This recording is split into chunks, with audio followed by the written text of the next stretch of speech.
let's get serious because I think this is like really serious. People are going to be really mad if I joke about this. So I'm going to try and be as serious as I can. Okay. April 21st, 2025, Pope Francis, Roman Catholic உடைய Pope Francis, he passed away. He was 88 years old when he passed away. அவர் மரிக்கிறதுக்கு நிறைய reason சொல்றாங்க. என்ன reason எக்ஸாக்டா தெரியல. ஒன்னு வந்து he's old. He's almost 90 years old. அவர் 88 years old. So he obviously has a lot of things going on with his body. எல்லா Roman Catholic சர்ச்சஸ்க்கும் அவர் தான் வந்து டாப் லீடர். அவர் தான் வந்து அத்தாரிட்டி மாதிரி இருக்கிற ஒரு ஃபிகர். அவர் வந்து இந்த மாதிரி மரிச்சு போகும்போது நிறைய விஷயங்கள், நிறைய ஃபார்மாலிட்டிஸ் நடக்கும், நிறைய ப்ராசஸ் ஸ்டார்ட் ஆகும். இதெல்லாம் அப்சர்வ் பண்றது வந்து கொஞ்சம் இன்ட்ரெஸ்டிங்கா இருந்துச்சு. So I'm going to share that with you guys. If you are someone like me who speaks Tamil but doesn't read Tamil, but you always wanted to read the Bible in Tamil, then the Tanglish Bible is absolutely for you. The Tanglish Bible is a Romanized version of the Bible, meaning the Bible is still in Tamil but it's written in English. So hence the name Tanglish Bible. This is really great when you're reading through the Bible in English or any other language for that reason and are struggling to understand the meaning of a passage because you don't speak that language. Now you don't have to worry about that if you have the Tanglish Bible. So if you want to grab one, check out the link in the description and use code PM10 at checkout for 10% off. That is PM10 for 10% off at checkout. Now back to the video. இது காட்டுறதுக்கு முன்னாடி சொல்லிடுறேன், எனக்கு வந்து எங்களை எப்படி இங்கே daddy வளர்த்தாங்கன்னா, எங்களுக்கு சின்ன வயசுலேருந்தே இந்த டினாமினேஷனு, நம்ம இந்த சபை அந்த சபைனெல்லாம் எங்களுக்கு சொல்லவே தெரியாது. இப்போ கூட எனக்கு கன்ஃபியூசிங்காக இருக்கும், நம்ம இதுவா அதுவான்ற மாதிரி யோசிப்பேன். ஸோ நிறைய பேர் வந்து யோசித்துக்க போறீங்க நான் இதை பற்றி பேசணுன்னு, இவன் ஆர்சியா இவன்ட்டு யோசித்துக்க போறீங்க. Without out of the way, let's go head and watch a video together. ஒரு வீடியோ நம்ம பார்க்க போகிறோம். ஏன் இந்த வீடியோ உங்களுக்கு காட்டுறேன்னா, நான் வந்து எனக்கு அவ்வளோவா தெரியாது, எனக்கு வந்து கொஞ்சம் எக்ஸ்பர்ட் மாதிரியெல்லாம் இல்லை. நான் உங்களுக்கு எவ்வளோ தெரிஞ்சிருக்கோ அதே மாதிரி தான் எனக்கும் தெரிஞ்சிருக்கும். என்னை விட நிறைய நல்லா தெரிஞ்சவங்க இந்த ரோமன் கேத்தலிக் சர்ச் உடைய ப்ராக்ரஸஸ் எல்லாம் நிறைய தெரிஞ்ச ஒரு யூடியூப் சேனலை நான் வாட்ச் பண்ணுவேன். அவருடைய பேர் வந்து கேமரன் பெர்டூசி. அவருடைய யூடியூப் சேனல் பேர் வந்து கேப்சரிங் கிறிஸ்டியானிட்டி. ஸோ இந்த விஷயம் ஆன உடனே அவர் வந்து இந்த மாதிரி ஒரு போப் இறந்த பிறகு என்னென்ன ஃபார்மாலிட்டிஸ் ஆகும், எப்படி வந்து ஒரு ரோமன் கேத்தலிக் சர்ச் வந்து அதை ஹேண்டில் பண்ணுவாங்கன்ட்டு ஒரு வீடியோ பண்ணி போட்டாங்க. ஸோ அதை நம்ம பார்க்க போறோம். அதை பார்த்துட்டு I'll share my thoughts as we watch it together. All right, Jimmy, so what happens when a pope dies? Well, there's actually two ways that the papal throne can become vacant. One is when a pope dies, and the other is when a pope resigns. Okay, அவர் சொன்னதை கவனிங்க. ரெண்டு விதத்துல வந்து ஒரு Pope, இன்னொரு புது Pope தேவைப்படுற situation வரும். என்னன்னா ரெண்டு விஷயம். ஒன்று வந்து இப்போ நடந்திருக்கிற மாதிரி போப் வந்து இறந்துட்டா அப்போ வந்து ஆப்வியஸ்லி வந்து இன்னொரு போப் அவங்க தேர்ந்தெடுத்தாகணும். இன்னொன்று போப் ரிசைன் பண்ணிட்டா. எனக்கு இந்த மேட்டர் தெரியாது, எனக்கு போப்பெல்லாம் ரிசைன் பண்ணுவாங்கன்ட்டு. ஸோ போப் ரிசைன் பண்ணிட்டாலும் இன்னொரு புது போப்பை தேர்ந்தெடுப்பாங்க. Let's keep watching. And we've had only one example of a papal resignation in the last several hundred years. So the normal way that the throne becomes vacant is when a pope actually dies. And when that happens, it triggers a series of events that are spelled out in canon law. One of the first things that happens is there needs to be a verification of the Pope's death. And so there's an official known as the Camerlingo or Chamberlain, whose job it is to kind of run things between popes. Okay, இப்போ என்ன சொல்கிறாங்கன்னா, இந்த மாதிரி ஒரு Pope இறந்த உடனே விஷயம் ஆகுறது வந்து ஒரு பர்சன் அப்பாயிண்ட் பண்ணி வச்சுருப்பாங்க. அந்த பர்சன் போய் தான் ஓகே போப் வந்து இறந்துட்டாருன்றதை எக்ஸாமின் பண்ணி டிக்ளேர் பண்ணுவாங்களாம். அதை எப்படி எக்ஸாமின் பண்ணுவாங்க, எப்படி டிக்ளேர் பண்ணுவாங்கன்றதும் இப்போ சொல்லுவார். கவனிங்க நல்லா.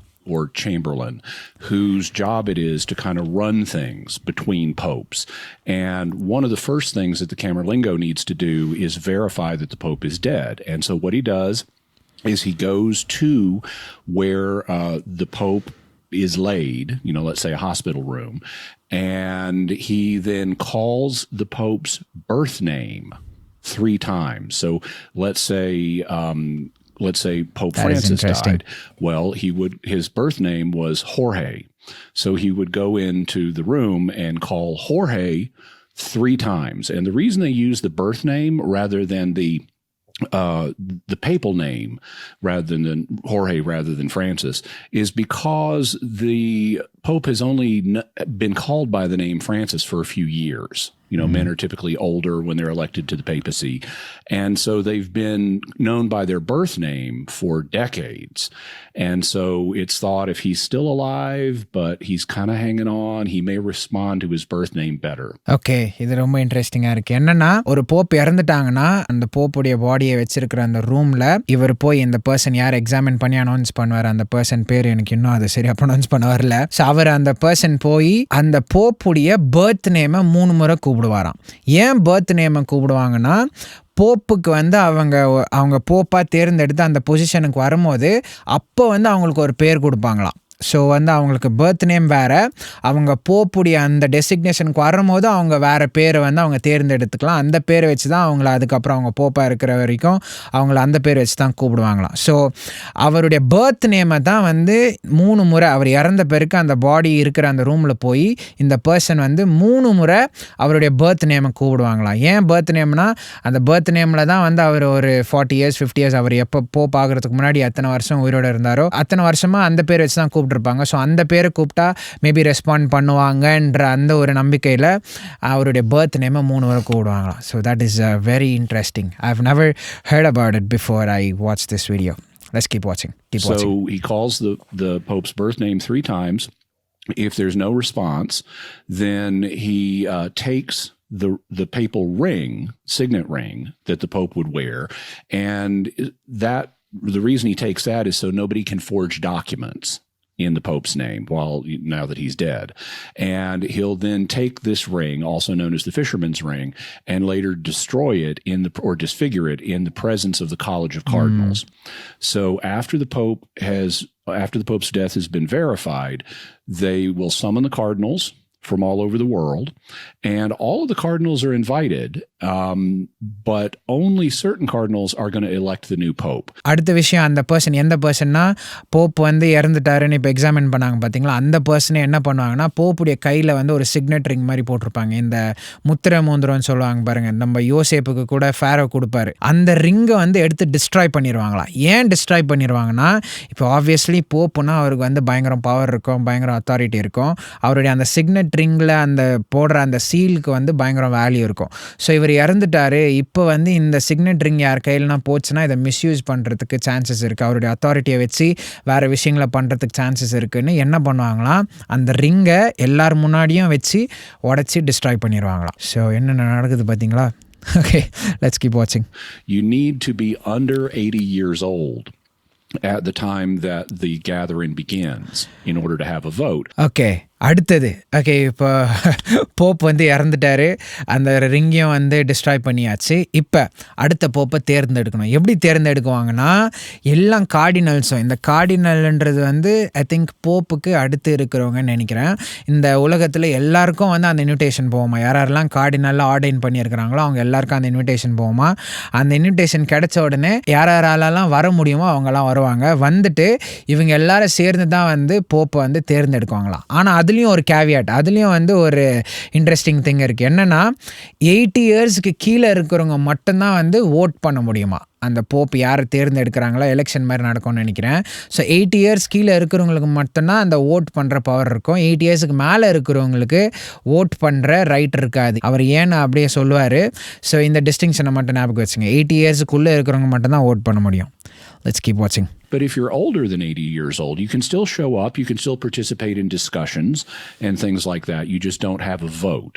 And the reason for that is they didn't want very elderly men to have the burden of trying to figure out exactly who's the best person to guide the church. They wanted men with, more vigor and active minds to be making that decision. But they still let the over 80s participate.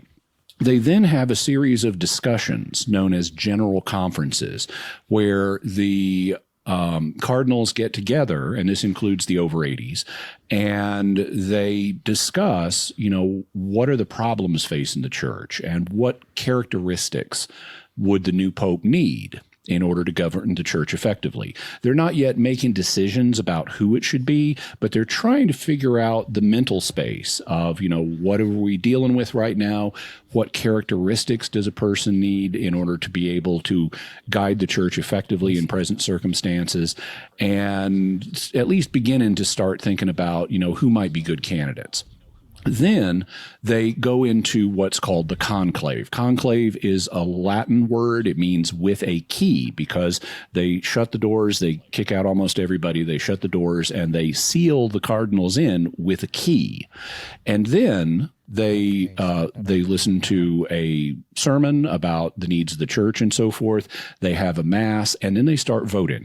Vote பண்ணுறதுக்கு முன்னாடியே இவங்க வந்து கொஞ்ச நாளாக meeting மாதிரி வந்து உட்காந்து எல்லாரும் யோசிப்பாங்களா, அடுத்த போப்புக்கு வந்து என்னென்ன கேரக்டரிஸ்டிக்ஸ் இருக்கணும், சர்ச்சுடைய சிச்சுவேஷன் என்ன, எந்த மாதிரி லீடர் வேணும், இதெல்லாம் யோசிக்கிறதுக்கே கொஞ்ச நாள் ஆகுமா இவங்க ஓட் பண்ணுறதுக்கு முன்னாடி.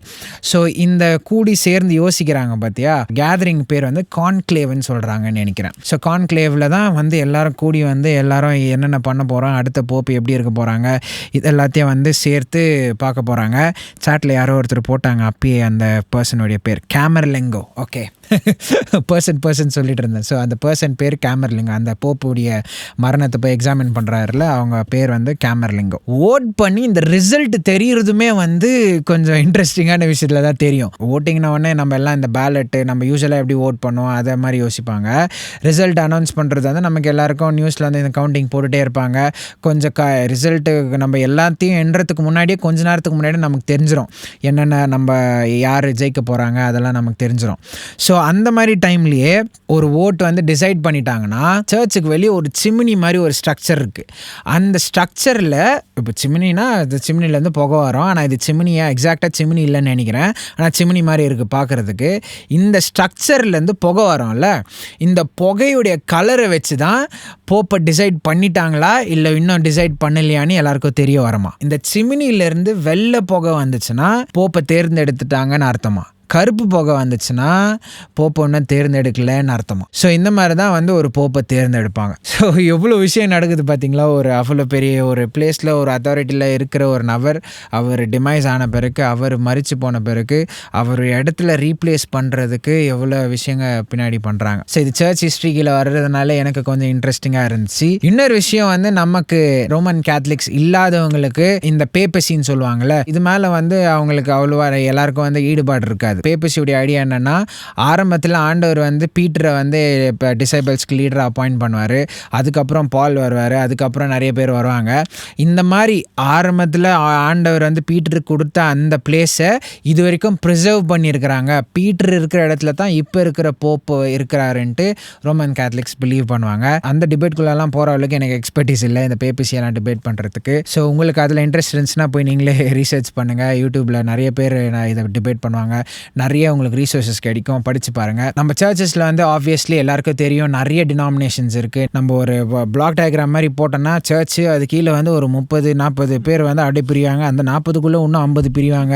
இந்த மாதிரியெல்லாம் நிறைய இருக்கும், நிறைய நம்ம வந்து டினாமினேஷன்ஸ் வச்சுருக்கோம்.